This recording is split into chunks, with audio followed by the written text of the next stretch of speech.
Welcome to the first episode of Inventors of Tech. The goal of Inventors of Tech is to explore the stories behind some popular open source projects created by unsung heroes. Coders who had the courage to do something about a problem they faced and found a solution ingenious and elegant enough to suddenly see their product widely adopted. We will explore why they started, what was the ingenious and elegant solution that kickstarted their product, how they deal with the challenges of popularity, and how they fund their free contribution to the world today. The first guest of Inventors of Tech is Kornel Lesiński, creator of imageoptim and PNG Quant2, and maintainer of Sparkle and mozjpeg. His code is used by millions of people around the world and contributes to better image compression everywhere. I am honored to welcome Kornel on Inventors of Tech today.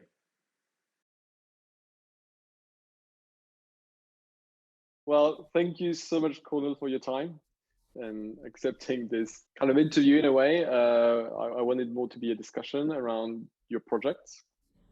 The idea of this that I call Inventors of Tech is really to explore the untold stories of so many cool open source projects that are have a lot of impact because they're used by so many people, but often without actually knowing who created them and how and why they created them in the first place. So you're the creator of a lot of things. A lot of them are in the GitHub organization called imageoptim. Yes. Yeah. Some of the highlights I managed to gather, but I will need some more info from you. So of course there's the GUI that has like 6,000 stars. I also remember you telling me that one of the algorithms was in Adobe Photoshop. So I imagine it must your code must be used by like hundreds of thousands of users. Do you have any actually idea on the numbers? I don't actually, but it's been in a lot of places. I know Google uses it for their Google Doodles, for example. Oh, wow. So images compressed with some software reach very far. Well, that's so you don't track the number of downloads on the imageoptim website, for example. No, not really. Last time I checked, and that was years ago, I've crossed 1 million downloads. Oh, that's cool. I remember, I mean, this is all like, souvenirs from previous discussion from a long time ago. But I remember you telling me that you had studied mathematics at university. That the funny anecdote, I don't know if I can share that one, was that your first choice was computer science, but because you didn't get a good enough grade in mathematics, you ended up studying mathematics. Yeah. Yes, and unfortunately, I didn't study for long because I'm just not that good at mathematics. Okay, so you didn't. Okay. So that's the part of the anecdote I missed. And so for me, I was, of course, I was like kind of, trying to guess from this, but I thought, okay, image compression, that's like the intersection between mathematics and computer science. So that's why you're into image compression. Is that like a fair guess, or is that like completely not the right story? Yeah, so I'm in a interesting position because I'm not an academic. I'm not officially a researcher, but I've been tinkering and doing practical stuff with image compression. So I did like non-academic research in the area. I started working on imageoptim while I was just a web developer. Okay. And I got interested in web performance and optimizations, and I was just dissatisfied with Photoshop, save for web, or with running a bunch of command line tools and just copying and pasting options over and over again and switching from GUI to terminal. So I just wrote an app to solve my problem, scratch my itch, and use it as an excuse to learn Mac OS Cocoa programming.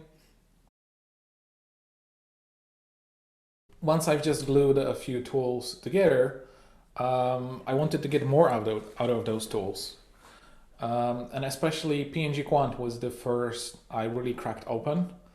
So PNG Quant at the time was unique in its capability of creating small PNG files with alpha channel. If you had alpha channel and tried to export it in Photoshop, it would force you to choose between palette version but with GIF-like on-off transparency, or you had to go full into 24-bit, 32-bit full alpha channel PNG, which was really, really large. And in those days, you did not have a luxury of border radius or box shadow. So if you wanted, something rounded or shadowy on your web page, you had to make images for it. So the transparency was important sought after feature. And of course, it had to compress well. And Photoshop couldn't do it. So PNG Quant could do it, but it did a really poor job of it. So Photoshop, when it created a palette, it created a decent one, and PNG Quant kept alpha channel and had the palette to compress it better, but the palette was ugly, grayed out, and not really as precise as it could be. So I started tinkering with PNG Quant and seeing, what can I do to improve it. And fortunately, it got me hooked up because it had easy thing to fix. Like at the top of the source code, there was max colors variable and set to 3000. I've changed it to 300,000 and it suddenly worked better.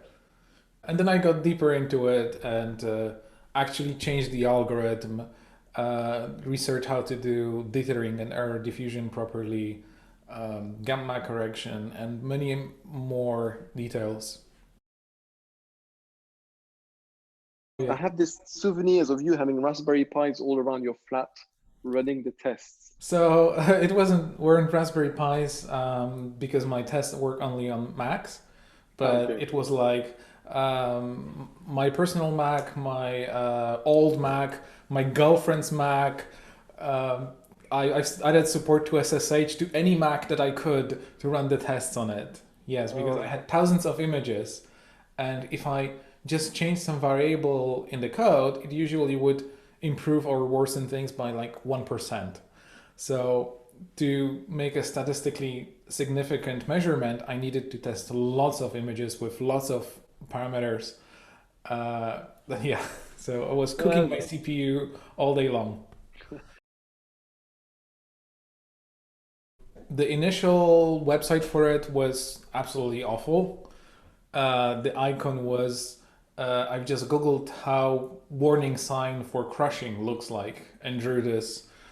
So it was like a guy being crushed between two things as initial icon. So the ugliness of the icon helped motivate people to contribute better icons to me. So okay, yeah. That's because you're lucky to have like a community of designers, probably. yes, so working with designers is great, yeah, because people designed a website for me, designed icon for me. Um, Second version of the UI was designed by Chris Messina, also known as the inventor of the hashtag. Oh, wow. So yes, it's a small world, and yeah, if you create ugly software for designers, they'll force you to make it nicer. On the other hand, implementing compression algorithms for professional photographers is very difficult. They're super demanding. imageoptim used Sparkle framework for its software update, auto update, and that framework was not maintained by its original author anymore. So I forked it, I've improved it, and I've ended up becoming the official maintainer. So now I maintain Sparkle, which is a huge piece of software in Mac. Like probably every other application that you have on your computer has Sparkle framework in it. Oh, If it's wow. not from the App Store and has auto updates, probably has Sparkle. So with contributions, you have to reach a really high popularity to Mm. even get any useful contributions. Yeah. So on imageoptim, 99.9% of the code is written by me. My Wow. audience is not programmers. Um, so, there's very little overlap between people who can contribute and have the itch to scratch to contribute. There's the other thing that if I write the code, if I fix everything, then I'm automatically setting expectations that I'll just continue fixing everything. So why bother? Okay. Um, only with Sparkle, only after I said, you know what, I'm so tired of it. I'm not writing any code anymore. Then I Mm. started getting much more contributions, and actually the project started rolling from contributions. So on Oh Sparkle, I'm wow. just the person who merges code now, rather than person who writes Sparkle. I've tried a few things. I've started with donations, and donations are good for buying a coffee. Hmm. Then before Patreon, there was a Git tip website. Hmm. So that was like 1 0 more in income Okay. from the patronage. And then I've tried dual licensing and Hmm. just selling commercial license to corporations, and that added 1 more 0 to the income. Okay.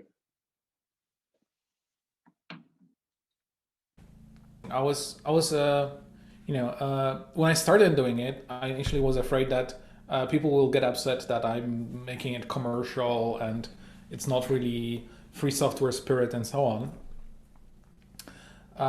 But fortunately, nothing like that. And I actually got much better responses from companies. Like before, Mm. I tried to tell companies, please use my software, like improve your compression.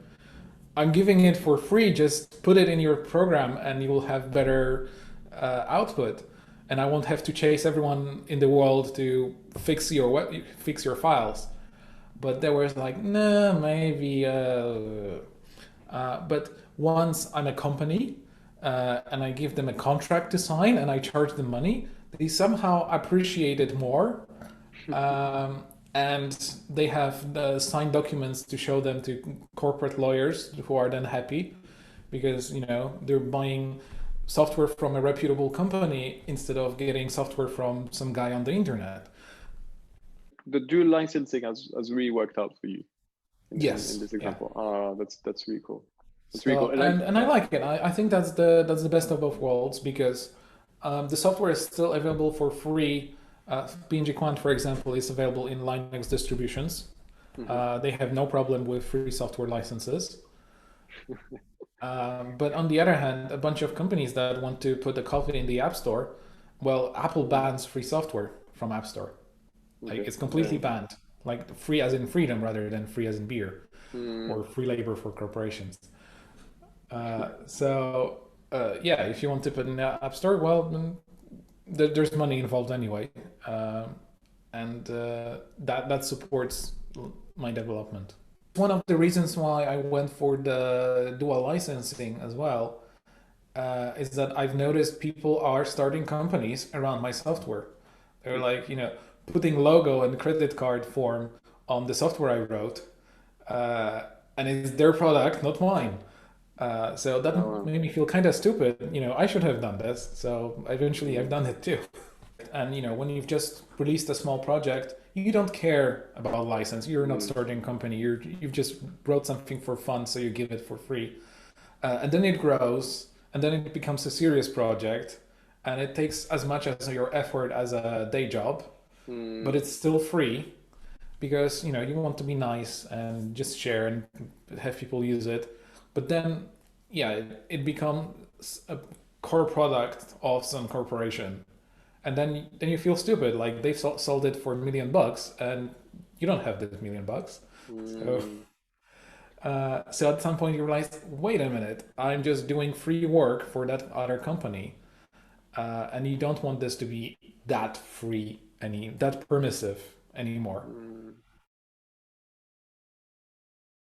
Your contribution to like society in a larger way is that in a way the more optimized the images, the less bandwidth, the less energy we can hope we're using.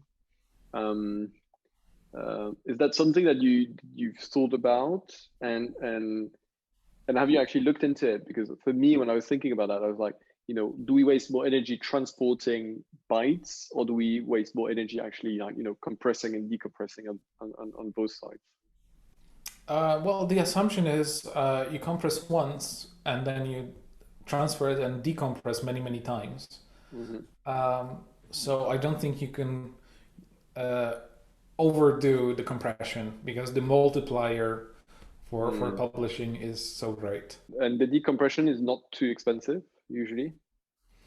Yeah, decompression is generally much cheaper because Okay. you're not searching for all the possible combinations anymore. You're just given one particular combination to unpack. So it's much easier. Um, and also, optimized images decompress faster because there's less data to decompress. Yeah, Decompression time is proportional to file size usually. Every piece of software should just make sure that it generates images that are as compressed as possible out of the box, so that we don't have to tell people optimize your images. You don't have to chase them. Oh, your images are too fat. You haven't used the imageoptim. You're bad. Like, I don't want to do that. I just wish the problem didn't exist. One thing that I would like software makers to do is adopt mozjpeg library. Mozjpeg is a Mozilla project that started at Mozilla to improve the classic libjpeg. We have JPEG's spec from 1992. The library, I think, was done in 98, and it stayed almost unchanged except performance improvements, but the core algorithms stayed unchanged since the 90s. A couple of decades later, Mozilla said, wait a minute, we know how to do better with backwards compatibility, but more CPU effort. And computers are much faster, have so much more memory, so it's not an issue anymore. We can just compress JPEGs better out of the box. And it's implemented as completely backwards compatible, just plug into any piece of software and it will work library. And the idea was, since it's backwards compatible, you don't have to do anything other than take the old library out and put the new one in. Software would just adapt it and use it by default. But that hasn't happened. Which is super disappointing because I would like every piece of software that generates JPEGs to use mozjpeg immediately so that it doesn't have to go through recompression later. What are your visionary prediction? Like, will mozjpeg be finally adopted?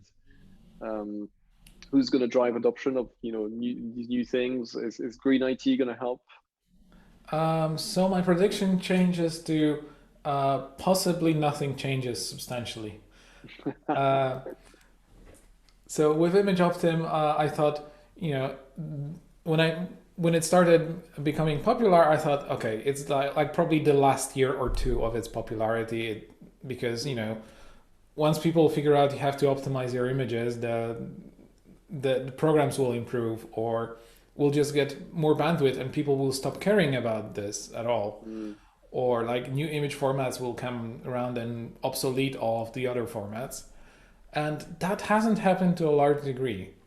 So, Google created a WebP format and heavily advertised it. Like every Google service will tell you to use WebP. But the adoption on the web is like just few percent of images. And as a format, it's not even that good. It turns out like if you optimize JPEG very well, it's competitive with the WebP format. So I'm still not out of business with this. There's a new format coming, AVIF, which is already available in Chrome Desktop. This one really halves sizes of images, and in terms of compression is way better than WebP, JPEG, and everything before it.